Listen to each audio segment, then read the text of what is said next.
Great, thank you, and welcome everybody. Thanks for having me back for part two of our session today on Chung, which is loosely translated as the forward-sticking energy and how that applies not just in the curriculum of Wing Chun, but also how it becomes more applicable in self-defense situations. So we're going to eventually pick up where we left off from our class 2 weeks ago. And if you weren't able to see that, I'm going to do a quick little review to sort of get you up to speed. Review basically of the Fat Do, or the conceptual framework, as my Sifu calls it. Basically how to understand this system, this beautiful system of Wing Chun Kung Fu. Here today I have Sifu Mark Watson, who's now the Sifu of our Victoria Club, and another Gold Sash instructor, Raj Paul. So I'm going to be calling them both in today to help support our class today. And as always, I want to acknowledge, just being invited here with the USAWKF, and very grateful and appreciative of the opportunity to share this beautiful life-transforming art, at least in my lifetime. And I also want to acknowledge my Sifu, Walter Jacobchuk from Ottawa, Ontario. Without him and my Sigong, Sunny Tang from Toronto, Ontario, wouldn't be here today being able to share and give. So just a quick bow to them and to all of you. Thank you for coming today. Gentlemen, if you want to step out for a second, and I'm going to just give us a little bit of a review. Now, this idea of Chung Chi, forward-sticking energy, is very, very important for the whole expression of Wing Chun to really come together. And I'm going to talk more about why I believe that's actually true. And so if I can get, actually I'll do this myself. So we started off with a very basic exercise of how we actually activate Chung Chi. And I'll show you that in a bit. But first I'm going to do a quick little review of the Fat Do of the Wing Chun system. So we have 2 theories, we have 6 attributes, we have 3 principles, we have a whole bunch of supporting ideas and a whole bunch of idioms that guide the curriculum, that guide us for this Kung Fu to enter into our nervous system. And without that understanding, we can go through all the movements, the forms, the drills, but the Kung Fu's not going to get in. One of the metaphors that I like to talk about, if you want to be a great poet, first you need to learn your letters, then your words, then your sentences and your paragraphs and your short stories, and until you can just freestyle, bring out this beautiful poetry. I can't teach you your personal Kung Fu, your poetry directly, but I can guide you appropriately, so you can find your own expression. So just a quick little review in terms of our 2 theories. Our first theory is center line. In Wing Chun, we want to train to occupy and control the center line for lots of reasons. As I mentioned in our last class, a lot of the vital targets are on the center line. And for those of you who maybe weren't there, the center line really is the vertical axis that runs through your body, projected forward and facing your opponent or your partner. This is how we always want to orient in our system. In addition to that's where all the vital targets are, it also allows me to have really good structure using my entire body when I'm engaging with a partner or an opponent. So again, Mark, if you want to come on in here, just a quick little demonstration that we did last time, that if Mark has a good horse, gives me a nice Zhong Sao technique, and he has his nice structure and his wrists are occupying center line.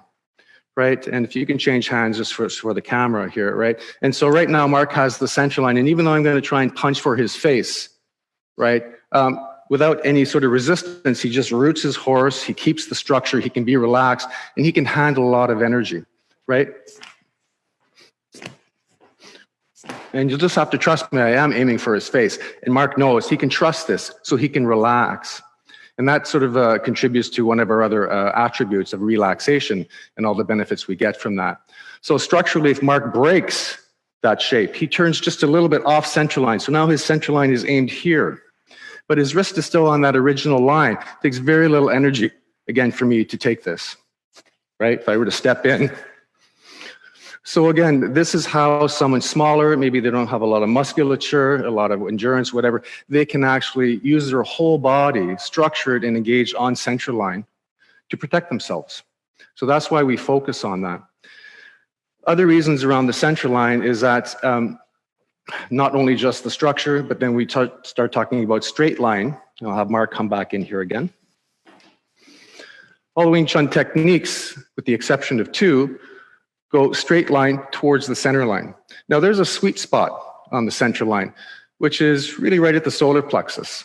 Okay, so this is where we want to start. This is where I want to go and get hands and occupy. So the sweet spot is that here is the core of that person's body. Okay, and Mark may guide me higher or lower, that doesn't matter, but from this place, I can move up or I can move down onto the central line, depending on the energy that he gives me. So one of the things to remember too is that, theoretically anyways, your opponent is always going to dictate how and where and when they're going to get hit. I'm not going to force, I'm going to engage, and if there's a hole, I'm going to go straight in. If there's rigidity, I'm going to be able to change and go straight in. So I'm always aiming here so that if I get blocked upwards or downwards, I'm still going to be able to either hand replace or go to the next technique. So this is the sweet spot that we aim for. And then all of our techniques, as I was mentioning around straight line theory, is that they're more direct, they're more efficient. One of the major principles of Wing Chun is economy of motion, right? If he takes, one of our idioms says, if he walks the bow and I walk the string, Mark comes around for a hook, all things being equal, even with my longer arms, I'm going to get there first. So Wing Chun is really about taking all the advantages that the structure, the center line, using straight line techniques give us to defend ourselves or to finish a fight. So those are our two theories. My provocative statement that I put on the advertising here is, if I can control and occupy the center line, in theory, I'm not going to get hit, and from here I can hit anywhere I want, based on where he's going to tell me it's going to go. Okay? Now again, in a real situation, there's going to be contact. But when I say I can hit and not get hit, what that means is I can not get hit with power, right? Maybe glancing blows, but I can still engage on the center line. And when I hit, I'm going to hit right on all those vital targets, and I'm going to be able to hit with power. So when I make that statement, don't think there isn't going to be contact. It's just not going to be on the periphery of my body where all the vital targets are, or where the core of my balance is. So occupying center line, so I don't get hit and I can hit anytime I want. Using straight line techniques, so I can take the most direct, efficient route to the center line. So that's sort of the middle of the bullseye of understanding Wing Chun. Now, we have to do more than just those two things for the art to be fully expressed. It has to be balanced out with our attributes. We have them listed up here in our beautiful kun here. I have to do it with sensitivity. I can't force my way into that. I'm a big guy. For most situations, maybe I could, but that's not the expression of the art. When I train, I'm always trying to imagine that I'm a very small person. What would a small person have to do to deal with someone larger? So I train that way. And of course, I will use my size and momentum and power and energy to an advantage, but I'm not going to rely on that. That's not the nature of the art. So what the sensitivity allows me, Mark, you want to come back in here, please, is on contact is to feel the sensitivity of, hey, am I on center line or not, right? To feel his intention on the subtlest, slightest ways where he might make a quick little movement, right? And I can change because I'm training the body to be relaxed and to feel so I can respond, okay, to where the central line is or to where I need to come back to come in. Next on, we have balance. I can't really do all of those other things, attack center line with straight line energy, with power, if I can't stand on my feet. So I have to be balanced, whether that's in a static pose or whether I'm moving. And as my Sifu always says, the simple thing about balance is, can you stand up? Okay? So that's your balance, right? Can you stay upright? Wing Chun is a striking art. We have lots of defenses for other kinds of things, but we're more or less a striking art where we are standing up, not rolling around on the ground. So again, everything is oriented around that. With the relaxation, well, the relaxation allows me to use structure, my whole body, to engineer that structure so I can take a lot of load and a lot of force and a lot of energy, but not to the point that I get tense. So there's a difference between activating structure in a technique and a position versus using tension, right? Because if I'm tense and I'm locked in, someone can actually take that to their advantage, right? And basically, I'm locked into a fixed position. I have to fully commit to something as opposed to being able to change on the fly until I get my hit. So the relaxation helps me feel for sensitivity. If I'm not tense, I can notice subtler things sooner and faster. It allows me to be quicker. And then the third benefit of the relaxation is it allows my power to be fully released. If I'm forcing with a lot of tension, it's like all these little micro breaks on my muscles. I really have to push. And so it's a very inefficient use of your energy. So you put all these beautiful things together, right, with relaxation, balance, and sensitivity, and then you start to get some amazing, amazing things in your body. Next is orientation, right? I want to face my center line on my target, my opponent. Whether I'm here, whether I'm on the side, whether I'm behind, doesn't matter. I want my center line with all of its structural advantages facing, and ideally, I want Mark's center line off of mine. Okay, and that little exercise I did earlier, feeding energy into his junks, so it tells you about that, right? So that's why I want to orient always square. I don't want to be off to the side, right? I want to be facing things with a safe stance, sitting back, contacting, feeling what's possible, and probing with Chung Chi, which is our topic today, and I'm going to get to that, right? Probing to feel where are the holes, right? The three sort of fight situations that we overtrain for in Wing Chun is, can I feel their technique or structure collapsing? Can I feel them getting rigid, intense?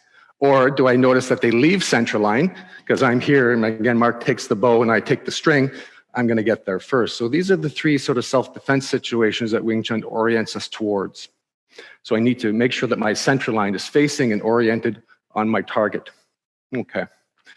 Timing, right? I don't want to be too fast, right?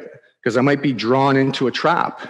Someone, faking a sucker punch and going somewhere else. So speed is important, but I just want to be a little bit faster than what the other person is doing.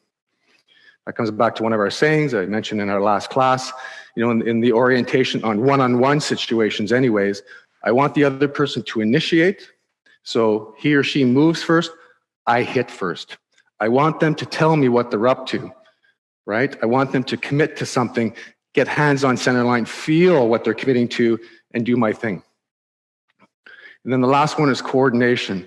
I want my body to work as a unit. I want to have my hands and my feet, or my hands and my hips moving in unison. Number one, it keeps the structure of the body intact. Number two, it allows me to have perfectly timed power. Perfectly timed power. So that when I'm moving, there's a wave of energy that moves through my body, and whether I'm going to release it in a kick, whether I'm going to release it in a block, whether I'm going to release it in a strike, I'm building up that wave of energy from the core. As I move, it travels. And then as I land, boom, it's going to be perfect release of energy at the perfect moment of timing. So the coordination and the timing link together. So I'm hoping you're getting a sense that all of these principles, attributes, and theories, they harmonize upon contact in any given situation. There isn't a static formula. And you can't figure that out in a moment. That's why the curriculum guides you to have this unconscious response that harmonizes all of these theories, principles, and attributes and supporting ideas. Right? So we have to do a lot of the front-end programming. Right? This isn't a quick fix self-defense course in a month or 6 months. This is many years of serious training to get this beautiful ability in your body. Quickly, some supporting ideas. Our principles. When I'm trying to get center line with straight line techniques, with timing, balance, coordination, relaxation, orientation, and sensitivity, right? I want to then start thinking about how I train. Well, how can I do that saving time, saving movement, and saving energy, right? And again, we may have to harmonize some of those things. It reminds me of the example that I saw on a sign in a mechanic shop once.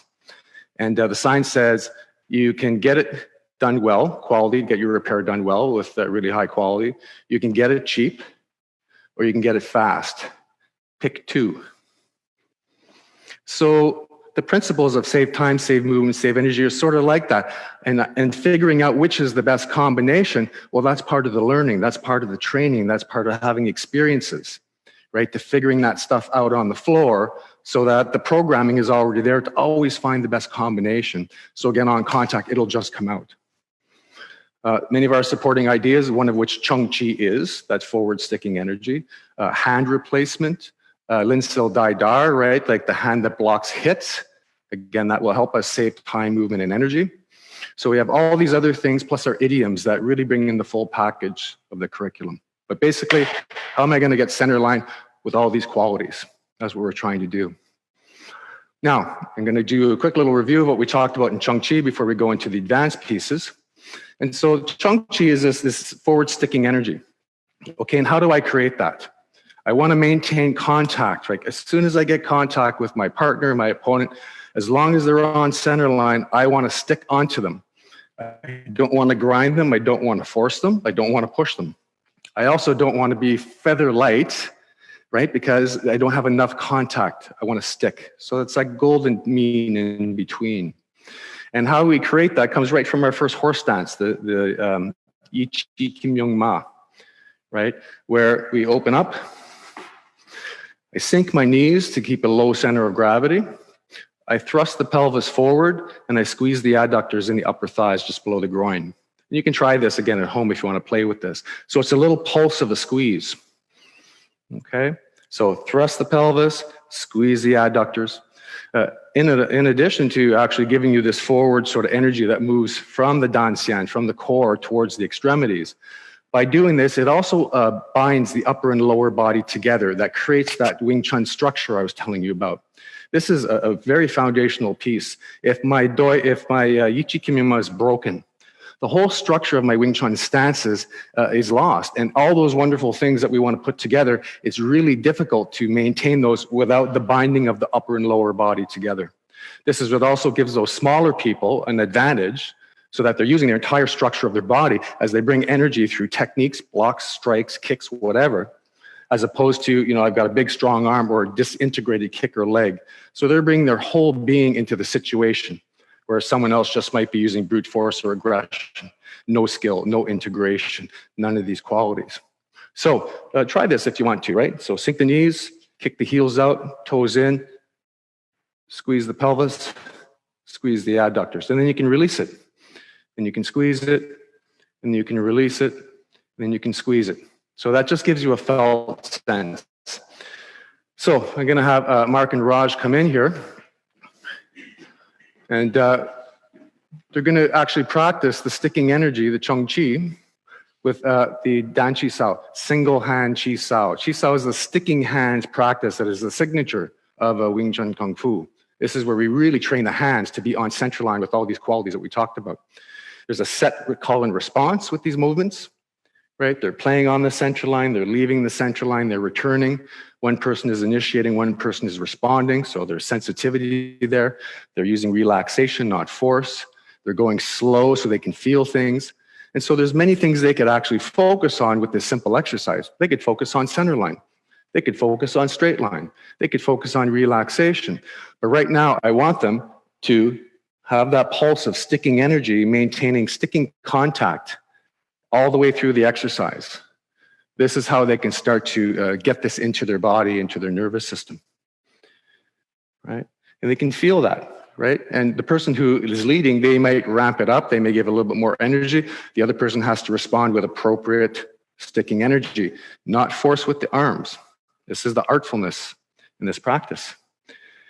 Then as they move into double-handed roll, where Mark's going to be initiating and Raj is just going to be responding, again, set basic movements where they're sharing center line, and they're activating a little bit of a pulse of the Chung Chi. When they come back to the center line, they release the Chung Chi and relax to maintain light contact as they leave, and then as the wrists return to center line, they give a little pulse. And then they release, they change, they give a little pulse. And so what they're doing is feeling, when they come back to center line, that little pulse sends a little bit of probing energy through the arms into the other person's structure. So what they're feeling, I'm hoping, or thinking about while they're doing this, is every time they probe with some Chung Chi, when they come back to the center line, they're probing, do they feel a weakness in the structure of their partner's techniques? That's one fight scenario, right? Remember we talked about this earlier, right? Is the person collapsing their structure, which will leave a hole to enter and hit? Are they getting tense and locked in position, which is something that I can move around quickly? That's where we play the wooden dummy, the mukjong, is to train about people who are big and solid and they don't move and they're locked in position. We feel they're rigid and we change. So they're feeling that's two of the three possibilities. And then the third one is, do they feel that when they probe, the other person is leaving center line, even if it's just a little bit? So this is a very subtle practice learned slowly. As my Sifu says, if you can't do it well slowly, you're not going to be able to do it well fast. So that's why at the beginning levels, we really want to make sure we're noticing and feeling these subtle things. Are they collapsing? Are they getting tense? Are they leaving center line? When that then becomes a habit, you guys can keep going. Right? And just reminding them that when they leave the center line, they let go of the Chung Chi. You may say, well, why do you want to let go of the Chung Chi when you leave the center line?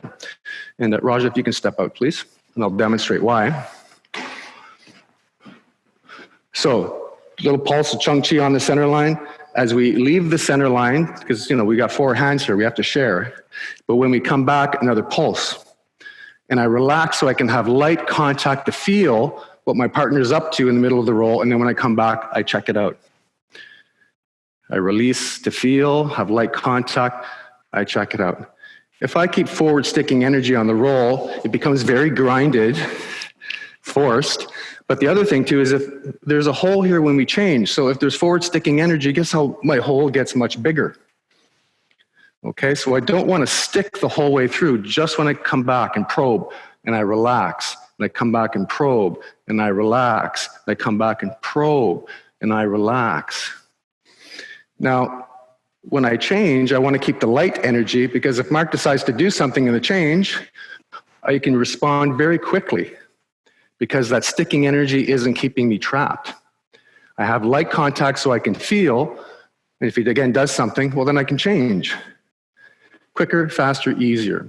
So again, the pulse of the Chung Chi is always when I'm on center line, on center line, on center line, on center line. You notice I'm not forcing, right? There's a little pulse here, probing. What's in his Fuk Sao? What's in his Bong Sao? On the other side. And Mark's just trying to neutralize me to remain, so his Kung Fu Chi Sao is clean, really clean. Okay, so now if we get really good doing this, well, then we have to make the exercise more dynamic, right? We have to up the skill level, please stay here, a little bit more, right? We building blocks, foundations, scaffolded learning. And when those things are well, then we start bringing people to the next edge of their learning. So right now we were doing it with a static horse. There's no movement. It's just, a low pulse, Chung Chi, changing the hands. Okay, it shouldn't take too long. I'm joking when I say that. Just to get these basic skills in place. It actually does take quite some time, because you have to focus. You have to stay present to what it is you're paying attention to.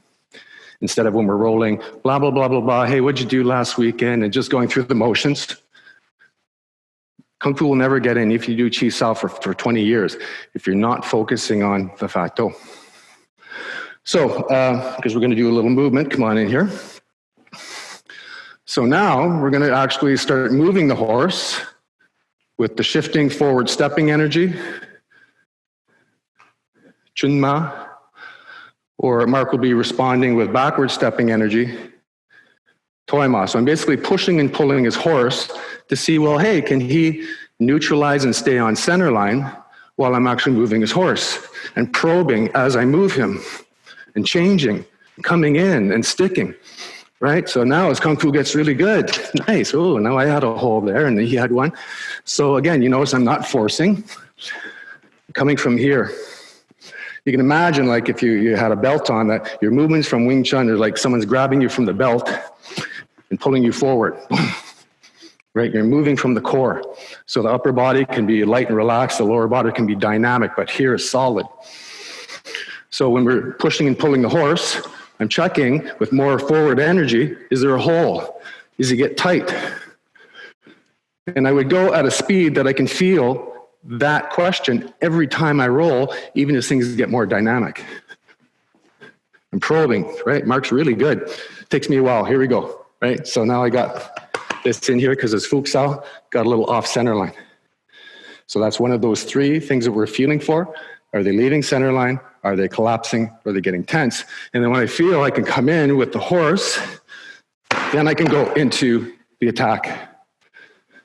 And so I'm going to let Mark initiate some of those, and I'll receive. And I'm just trying to stick. Just pause right here and just notice that if I were to fully extend these techniques on the way in, it's not going to hit Mark with power. So this is where he can trust coming in on the center line, because he knows he has control. He doesn't get hit. He can hit anytime he wants. So I might move him forward. I might change the angle, go off to the side. I might pull him back and see, oh, there, I left center line. So now he'll be able to finish that technique, right? And I'm giving him sticking energy here, just so he makes sure that his techniques are good and structured. Or that just in case, I can take that first shot, I'm still keeping forward energy even on the backwards so I can change, attacking the legs, the fist, whatever else. So we play with this, right? Cooperatively, taking turns, who's initiating, who's responding, moving the horse, changing the angles, focusing on the relaxation, pulsing with Chung Chi as I step. So now not only do I have the Chung Chi that's probing a structure, I have a wave of movement, plus the pulse of Chung Chi when I arrive on center line to challenge. Right away, here's the hit. Now, of course, I'm always going to have more advantages if I'm bringing a wave of energy into a static horse. So there should be more opportunities for me. But what that's going to do for Mark is really bring his Kung Fu up to try and find smaller ways. Better center line, better straight line, better balance, better timing, better sensitivity, just to try and neutralize somebody who has an advantage by stepping in and destabilizing their horse. I take a break here. Breath. So you can see how we help each other learn. Then we take turns in different roles so that Mark can practice moving me out of the horse. Now I'm trying to stay very relaxed. Good, nice, right? Boom. I'm just giving him sticking hands so he can trust his technique. And just pause here. So as I was trying to run, guess what I did? I fed some energy into the strike into my chin. This happens very often in Wing Chun. If someone's energy gets caught on their structure, it just adds a little bit more pop into the strike. It's one of those beautiful esoteric things you discover when you train this art, right? So I'll just let Mark do that a little bit more so you can get a felt sense of it. You notice I'm not fighting him. When he gets a clean hole in, I let him finish. I let him have success, and I point out, oh, there's a bit of a hole here after that first hit, so he'll maybe clean that up the next time. So again, this is how we help each other get better. Instead of Chi Sao being a competition or a fight, oh, there's the Bu Chi, isn't that interesting? But he hit me first, but I'm still going to practice it anyways.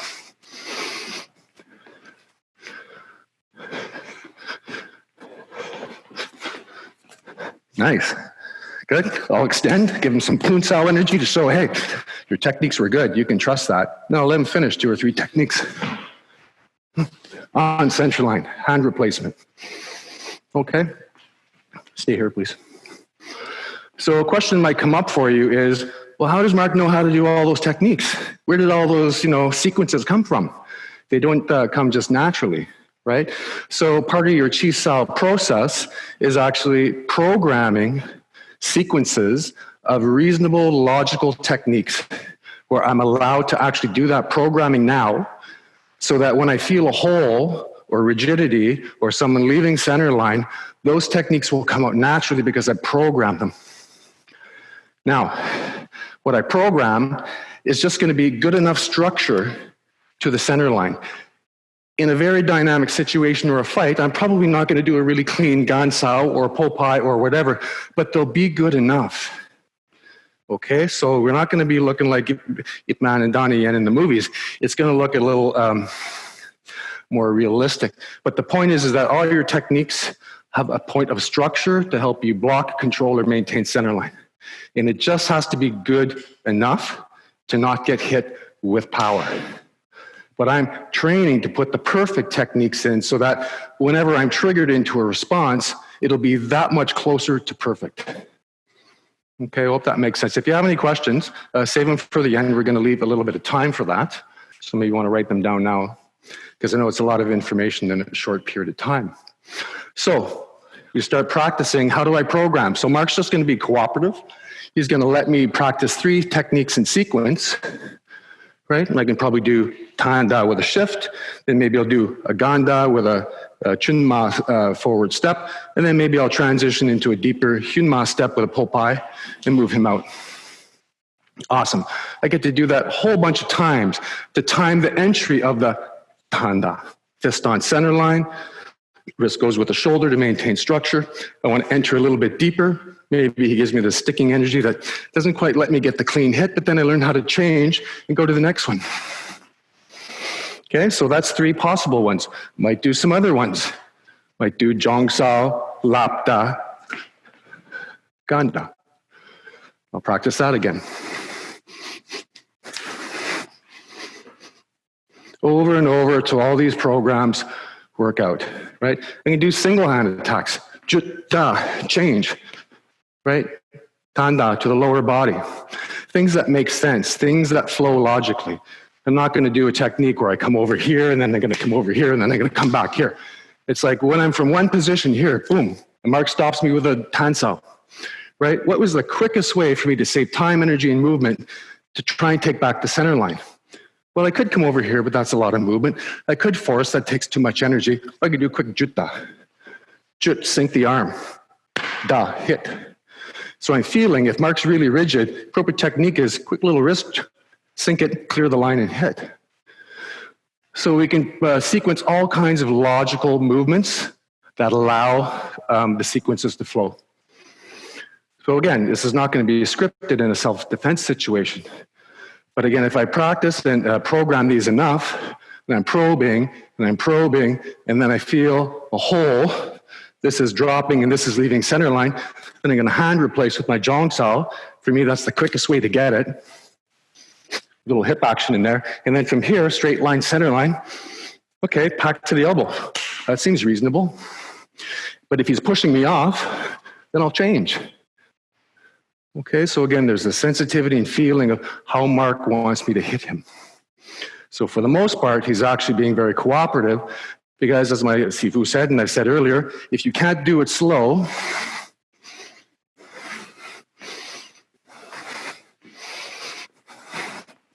you won't be able to do it fast. Right? I'm a big guy. I got fast, flashy hands. Right? That's pretty impressive, eh? Not really. There's a lot of, excuse my language, right? There's no power, there's no structure, but I'm fast. Maybe I'll, that's just going to piss him off. So I have to have good, clean, solid techniques. Here, this is collapsing. Not because I'm forcing. My hip's going into with the Chung Chi. I feel this, so on the way in, as I feel it collapse, I don't have to stop and check anymore. I can just flow to the strike, hand replace to keep safe, strike again, feel what he might do after I break his ribs. Oh, he bends down. There's his throat. Thank you very much. But in order for me to have that ability, I have to do these programs of 3 consecutive moves. Why 3? You could do 2, you could do 25, I suppose. But really, ideally, if you can't finish the fight or disable your opponent with 3 really clean Wing Chun shots, or get in for the first shot with at least 3, you don't have to worry about your Kung Fu anymore. You need to learn how to hit harder with power. Okay, now I've seen many great Chi Sao people that they can neutralize and defend and stop, right? But at some point in time, if someone's big and aggressive is coming at you, they're going to get you. So your job is, how do I get control of the center line and explode and disable my opponent as soon as possible? In theory, okay, that's what we train for. Is the ideal, we'll be that much closer to it. Okay, I just need a couple more breaths here. This is fun, eh? Was it fun for you? Okay, so now I'm gonna let Mark do that a little bit more. He'll be leading, he'll be feeling for those holes. Actually, no, just program some techniques here. So this is the programming piece. I'm letting Mark do it, right? 1, 2, 3, nice. See how I'm sticking just to make sure his techniques are clean and honest? I'm not dropping my hands. I'm giving him something to work with on center line 3 times, which really amps up his skill level. So that was awesome. We'll do it again. 1, 2. Right? I keep giving him something on center line just to train his hands. We're learning and helping each other here, right? If Mark comes in, he's trying to program these things, and the first thing I do is shut him down or do some crazy stuff. How is his Kung Fu going to get better? How is he going to learn? Right? And so that can be ego, right? So Chi Sao is not meant to be as a competition.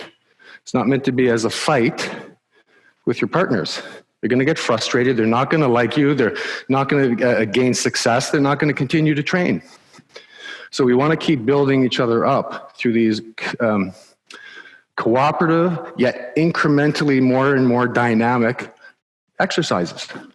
Now, Mark and I have been training for decades, right? So we have a certain level of skill where we can move really fast, sensitively, and see and feel things that, maybe a beginner who's watching is like, wow, what just happened? But trust me, like I'm feeling all kinds of subtle things because all my scaffolded training brought me to the ability of, all I got to remember now is get contact on center line and the rest of your Kung Fu will come in on autopilot. So back to the Chung Chi. All those programs that we did, those 3 sequential movements, possibilities, right, that we programmed in there. If I don't have the forward Chung Chi and I just have like light hands, right, and then Mark's hands disappear off center line for some reason, then I'm like, oh, I should step in. Because I went up to my prefrontal cortex left brain to say, oh, there's empty space there, what should I do? And then bang, Mark's left his hands to come over and smoke me with a hook. Okay, so you don't have time to figure this stuff out when it happens for real. So with the Chung Chi, we won't roll here, but I'm loading the Chung Chi, right? Pushing from the heels, thrusting, squeezing, right? So I'm probing here. And so if Mark disappears on center line, so just disappear, boom. It's like I'm sprung low to go forward, but right now Mark's stopping me. But if he opens the gate, immediately without thinking, the proper technique comes out because I'm in motion. Right? It's like a thoroughbred horse waiting for the gate to go. Like they're just ready to go. They want to go. And as soon as the gate opens, they fill the space. Right? Like osmosis, like water, right? It hits a log in a stream or a dam. And as soon as there's a crack, as soon as there's an opening, it knows exactly where and how to fill that space. So if I don't have the forward sticking energy, I can get caught sort of dead, right? Mark leaves again.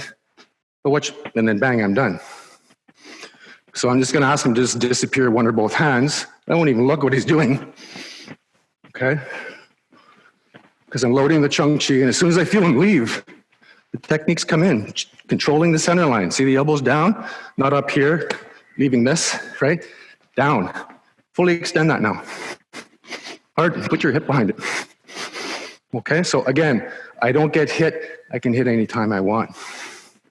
So again, for me, without the Chung Chi, the fullest, highest expression of your Wing Chun is not going to be there because you're going to be caught dead-footed and then you have to start thinking what to do and you're not going to be able to figure out it in time.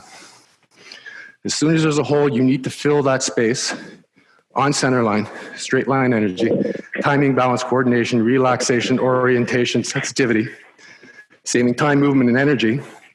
All of those things come out. They give you this beautiful expression. In a bit of a self-defense situation. So we'll just do a few more demos on that. And I'll just disappear for Mark, right? We'll crank the Chung Chi a little bit here. And I might release both hands or one hand. And then I'm going to ask him to close his eyes. And he'll know what to do.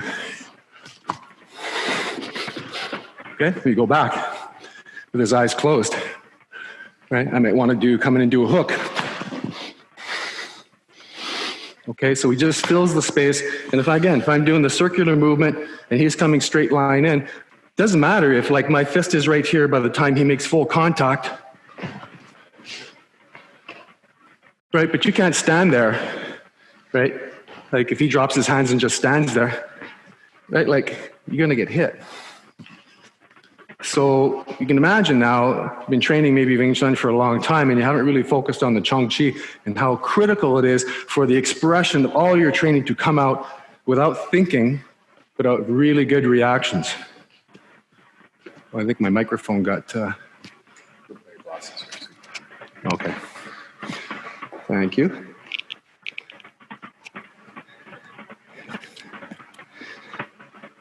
There we go. I hope that that's better. So we'll just practice this a few more times. Mark's eyes closed, right? And I'll try and just leave a little bit of a hole to do things. Right away, he fills the space. One of the other things, he just trains to always orient. Well, how can he orient to me if he can't see where I am? Contact, right? You spend hours and hours feeling someone else's body, knowing exactly where their head is. In relation to their arm. Playing the wooden dummy, the mukjong also helps you find exactly with eyes closed, where is that shot? Where's the hole? Where's the opening? Right, so you can see how all this just comes out at a fast dynamic level. Mark doesn't have to think about it. The Kung Fu just comes. So let's just do a few more so people can get different ideas.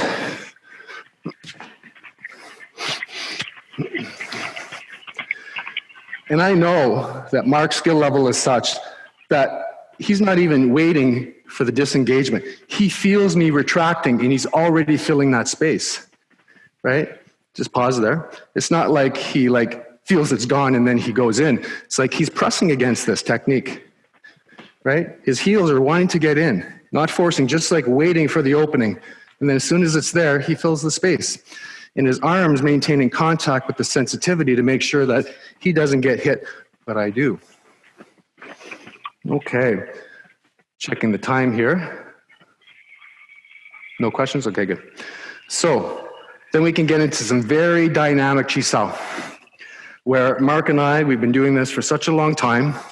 We understand the rules, so we can play around, we can have some more dynamism, some more creativity. But you can't go to that place without going through all the scaffolded steps. So usually we have one person leading, one person following, and I'll just let Mark start. And he's just gonna probe with the Chung Chi until he feels the hole, the rigidity, or me leaving center line. Then he's gonna flow into the technique, and I'll let him do two maybe, and he moves me again, and maybe I'll shut him down and counterattack. Right, and then we'll start again. Right, and he'll wait until he feels the hole. And maybe I'll throw some the pole energy, pole stance in there. So it's back and forth now. It becomes like this really beautiful dance. A little painful at times too sometimes, right? So here's how we can be. Now this is the fun stuff. All those years you put in. Move me, yeah. Go. So I might shut him down twice before I'll let him come in now. Next one. And I'll let him finish. Okay, just to have that back and forth, that maybe it's not going to go exactly how you think it is. Right? So he's just going to wait till he feels the hole.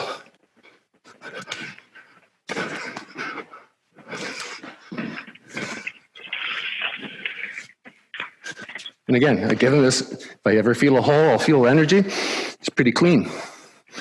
So again, this is how you can have a beautiful, personal, creative, dynamic expression of the art. It's really joyful. Yes, there's some nice little shots that we're having, but we have a relationship and trust over a decade or so that we can do that, and we know that we call them love taps. Right? We're not trying to hurt each other, but I want to be able to get things a little bit more. I want to feel, right? All with the sticking energy here, not forcing the horse. Just a small little pulse of Chung Chi can take his balance, and I can change and hit again. Okay. Last piece, talking about the Wing Chun curriculum, is my Sanjang. It's as close as we get to sparring. Because again, we want to bring this more to the real realm of a self-defense system. So we can't just leave it at Chi Sao. Chi Sao trains the hands to do all these wonderful things we've talked about. But then the point is well, we're not starting with Chi Sao. Right? It's like, oh yeah, you want to fight? Okay. It's not going to happen, right? So how do we then bring it to the next thing? How do I engage somebody at a distance? So this is the most, in my personal opinion, this is the most dangerous, worrisome part for me. I can't feel Mark. Okay? I love this. It's like, oh, I can relax now. This is where my skill level is. Here, it's just like, I don't know how fast he is, how sneaky he is, how tough he is, until I can feel him.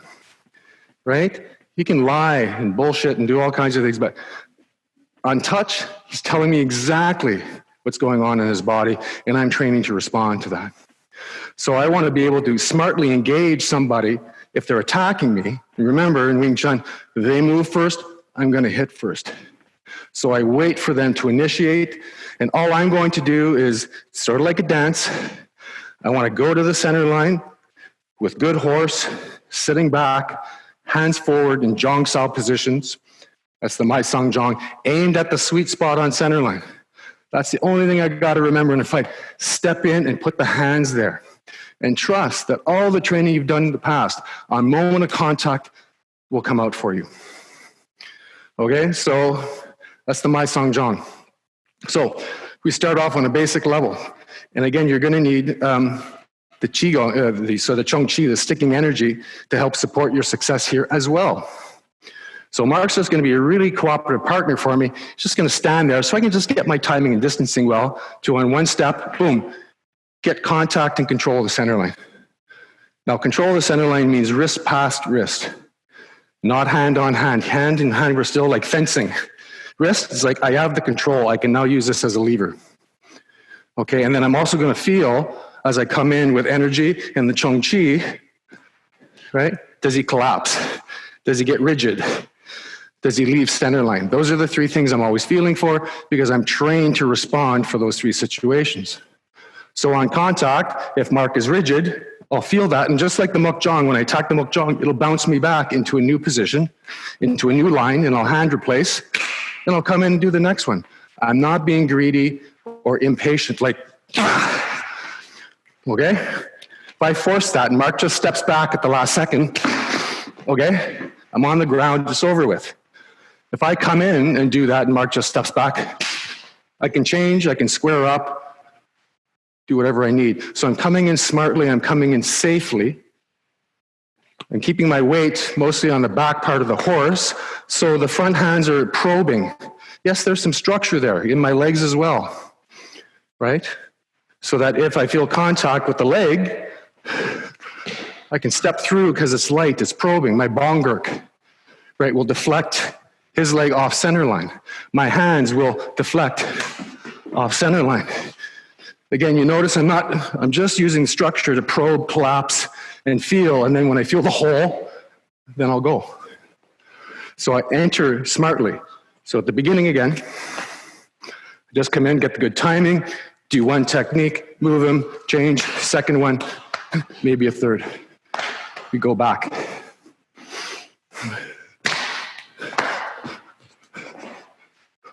Right, 3 techniques. And then I'll let Mark do that. Let's do it here. Right, I'm just going to keep sticking hands on center line for him to keep sequencing and checking out, is he safe? Good.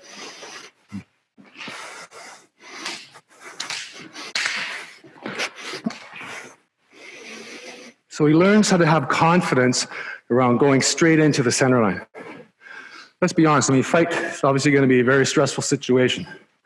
And the human nervous system, when it gets stressed, it goes into 3 reactions: fight, flight, or freeze. In Wing Chun and many martial arts, we're trying to expand our bandwidth so I can stay relaxed, definitely need a little bit of an adrenaline shot, but that I can respond versus react. I don't want to react with fight because fight is tension. If someone is attacking me, I don't want to be backing up and running away unless I can actually run away for sure. And I certainly don't want to freeze.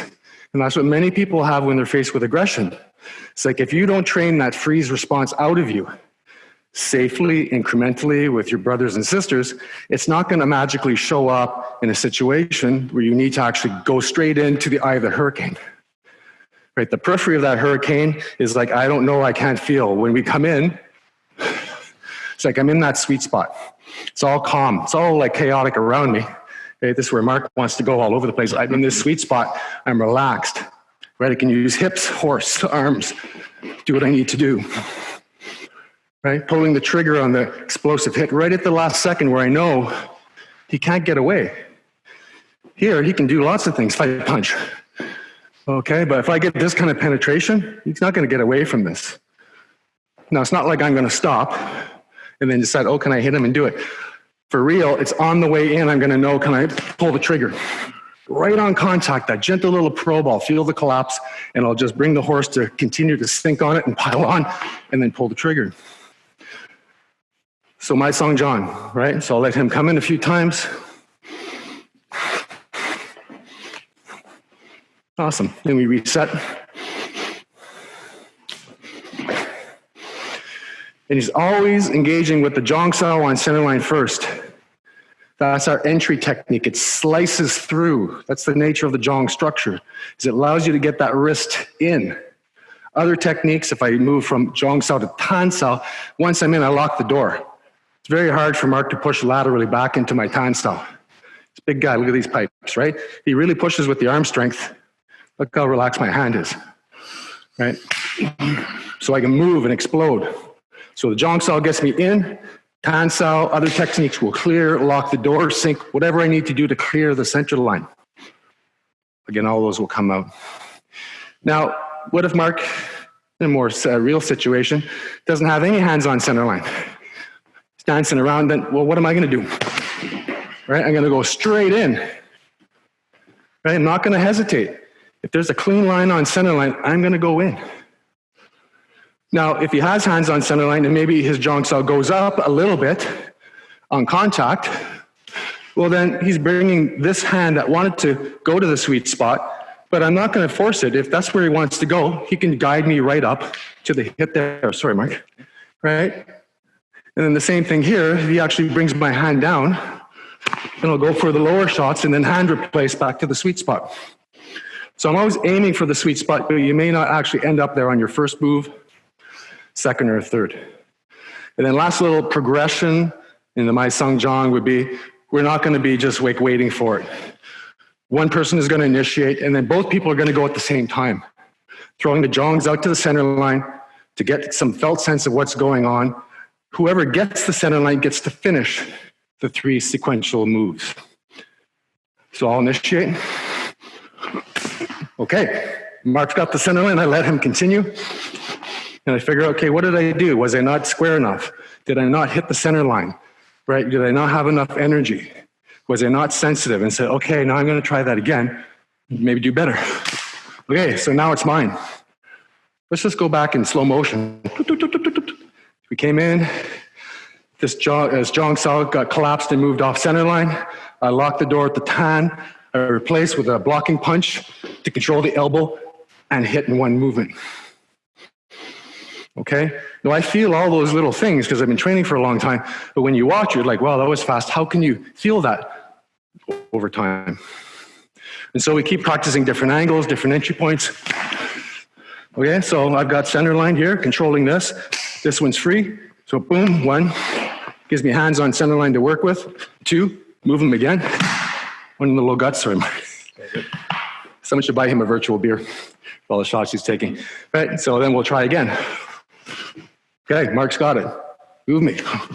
Move me again. Give him sticking hands to work on the center line. You just keep repeating that, repeating that, repeating that. Now, there's a lot of things going on there. For me, it's again, repatterning. If you have the freeze response, I'm trained that as soon as I see Mark move, I go. And I have to trust that everything that I've trained is going to be good enough. Even if Mark is a sneaky move, throws the Zhang up and then decides to shoot for my hips. Right, hold on. Right. Okay.